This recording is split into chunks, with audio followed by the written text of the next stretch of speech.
In the silent embrace of his room, under the ghostly glow of his computer screen, Jacob found solace from the world. An introverted soul in his early 20s, he lived in a state of perpetual isolation, nestled within the confines of his parents' house. His life was a monotonous loop of online streams, video games, and the occasional, fleeting interaction with his high school friends, who had long since drifted into their own lives. Valentine's Day, a day of love and connection for many, was just another day in his cycle of solitude. Or so he thought. That evening, as the voices from the game stream droned on, Jacob's mind wandered to the darker corners of his existence. He pondered the impact of his absence on the world. Would his parents mourn him? Would his only two friends from high school even notice, or would they mock his memory? These thoughts were a commonplace for him, a morbid curiosity that lingered on the edge of his consciousness. Jacob's father, a stoic police officer, had always been a figure of authority and discipline in the house. His career had imbued him with a certain detachment, a professional distance he often brought home, shrouding the family dynamic in a layer of unspoken rules and expectations. This detachment contrasted sharply with the nature of Jacob's mother, a housewife consumed by her battle with obsessive-compulsive disorder, OCD. Her days were spent in an endless cycle of cleaning and rearranging, her rituals and routines a desperate attempt to control the chaos she perceived in the world around her. The stark difference in his parents' temperaments created an undercurrent of tension, a silent battlefield on which Jacob had learned to navigate his existence. As the night deepened, a sudden knock from the first floor shattered his reverie. His parents were asleep, their snores a distant, comforting background noise. Curious and slightly apprehensive, Jacob paused the stream and made his way downstairs. The house was silent, save for the creaking of the old wooden floors under his feet. At the door, he found nothing but the cold, empty night greeting him. Confused, he returned to his room, attributing the noise to his overactive imagination. No sooner had he settled back into the rhythm of the game stream than another knock echoed through his room. Knock, knock, knock. It was deliberate, unmistakable. Heart racing, Jacob opened the door, only to be met with the same void as before. No one was there.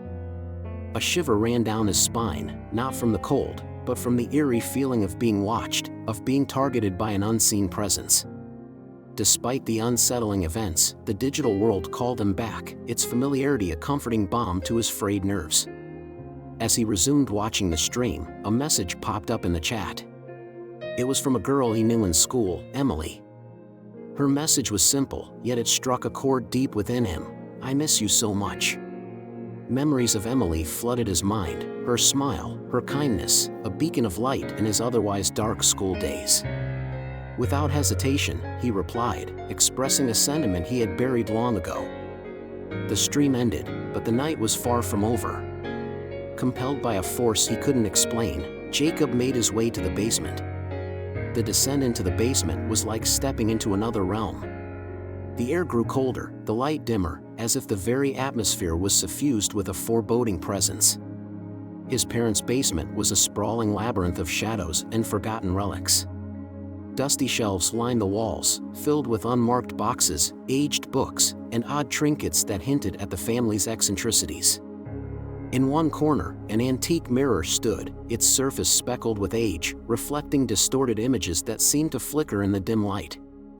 The basement exuded a palpable sense of history and secrets, a testament to the generations that had occupied the house before them. He pushed aside a secret wall in his cozy hideout, a remnant of his childhood, and approached an old chest that lay in the corner. The chest, a sinister gift from his parents a couple of years ago, contained a secret he had kept from the world.